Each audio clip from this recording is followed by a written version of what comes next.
Audio Jungle. Hi hello నమస్తే and welcome to news three people.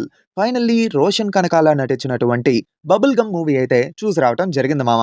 Movie చూసాక నాకేంటంటే మరీ బ్యాడ్ ఉందని చెప్పలేను, అలా అని చెప్పి అద్దరిపోయిందని కూడా చెప్పలేను. ఇన్ బిట్వీన్ అలా మధ్యలో ఉండిపోయింది. అదెందుకు అన్న విషయం ఇన్ డెప్త్ రివ్యూలో క్లియర్గా చెప్తాను. అంతకంటే ముందు ఛానల్కి ఎవరైనా కొత్తగా వచ్చిన వాళ్ళు ఉంటే మేక్ షూర్ ఈ వీడియో అయిపోయిన తర్వాత మా ఛానల్ విజిట్ చేయండి, నచ్చితే సబ్స్క్రైబ్ చేసుకుని సపోర్ట్ చేయండి. అలాగే మన ట్విట్టర్ పేజ్ లింక్ కూడా కింద కామెంట్స్లో ఇస్తాను. ఇంకా ఎవరైనా ఫాలో అవ్వకపోతే వెళ్ళి ఫాలో అవ్వండి. టాలీవుడ్ అప్డేట్స్ అన్ని డైలీ అందులో పెడతా ఉంటున్నాను అన్నమాట. సరే, ఇంక మనం రివ్యూలోకి వచ్చేద్దాం. ఇంకా మూవీ యొక్క ప్లాట్ విషయానికి వచ్చేస్తే, ఆది వాళ్ళ ఫాదర్ ఏమో ఒక చికెన్ షాప్‌ని మెయింటైన్ చేస్తూ ఉంటారు. ఇంకా ఆది ఏంటంటే ఒక పెద్ద డీజే అవ్వాలని చెప్పి తన డ్రీమ్ అన్నమాట. ఇంకా ఆపోజిట్‌లో జాను తానొక రిచ్ కిడ్. అయితే వీళ్ళిద్దరూ కలిసిన తర్వాత వీళ్ళిద్దరి మధ్య ఇష్టం పెరుగుద్ది. బట్ అన్‌ఫార్చునేట్‌లీ వీళ్ళిద్దరి మధ్య ఒక కాన్‌ఫ్లిక్ట్ అయితే రైజ్ అవుద్ది. ఇంతకీ ఆ కాన్‌ఫ్లిక్ట్ ఏంటి? దాని తర్వాత ఆది ఏం చేశాడు? ఇంతకీ తను అనుకున్నట్టుగా డీజే అయ్యాడా లేడా? ఇవన్నీ తెలుసుకోవాలంటే ఈ సినిమా చూడాలన్నమాట. మేజర్‌గా మామ ముందే చెప్పేస్తున్నాను. ఈ సినిమాలో నేను దేనికైనా బాగా ఎంజాయ్ చేశానంటే, అది ఫాదర్ అండ్ సన్ మధ్య వచ్చే కన్వర్జేషన్స్. ఆ కన్వర్జేషన్స్ ఉంటాయి సినిమాలోని. అవే ది బెస్ట్ అని చెప్పగలను. అంటే కొన్ని పాయింట్స్ బావున్నాయి. బట్ అన్నిటి మీద వాళ్ళిద్దరి మధ్య వచ్చే కన్వర్జేషన్స్ ఉంటాయి. తోపంతే. ఫాదర్ క్యారెక్టర్‌లోని 'చైతూ జొన్నలగడ్డ' గారైతే ఇరగదీసేశారు. ఆయన డైలాగ్స్ గాని, టైమింగ్ గాని అద్దిరిపోయిందంతే. సరే, ఇందాకలా మరీ బాలేదు అలాగని చెప్పి బావుందని చెప్పను అన్నట్టుగా అన్నావు కదా! దాని పొజిషన్ ఏంటి అంటే, అంటే మూవీ ఫస్ట్ హాఫ్ ఆల్‌మోస్ట్ ఏటంటే, కథని ఎస్టాబ్లిష్ చేయడానికే తీసుకున్నారు. అలా అని చెప్పి మరీ బోరింగ్‌గా వెళ్తదని చెప్పను.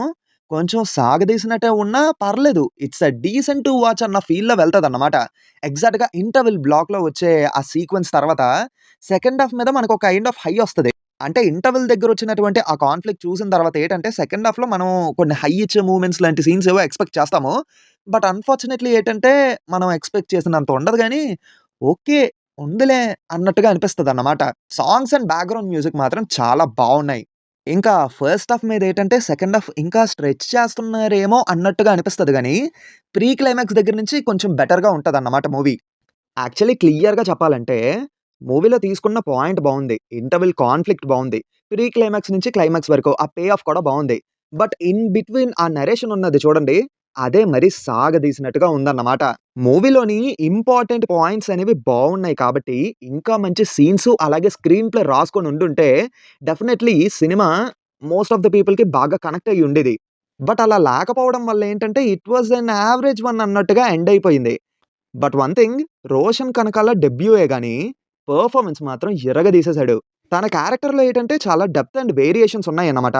ప్రతీదీ చాలా ఈజీగా టేక్ ఆఫ్ చేశాడనే చెప్పాలి. రాబోయే కాలంలో ఏటంటే ఇంకా మంచి సబ్జెక్ట్స్ అలాగే మంచి స్క్రిప్ట్స్‌తో వస్తే డెఫినైట్‌లీ మంచి ఫ్యూచర్ ఉంటుంది తనకి. ఇంకా మిగతా వాళ్ళు కూడా మూవీలోని వాళ్ళ పెర్ఫార్మన్సెస్‌తో వాళ్ళు బాగానే ఇంప్రెస్ చేశారు. బట్ 'చైతూ జొన్నలగడ్డ' గారు మాత్రం he just steals the show. టెక్నికల్‌గా చూసుకుంటే cinematography was good and editing was decent.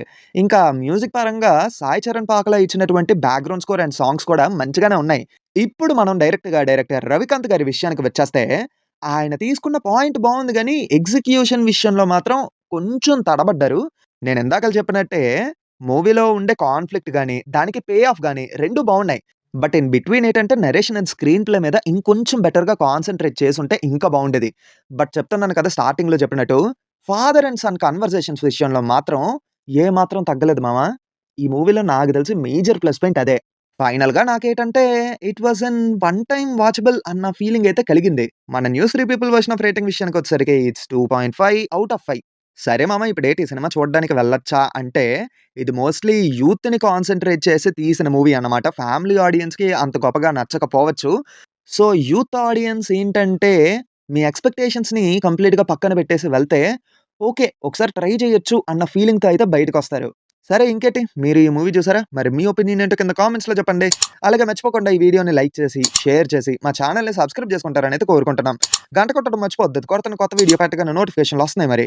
ఉంటానైతే. మళ్ళీ నెక్స్ట్ వీడియోలో కలుద్దాం. Until then take care and bye by.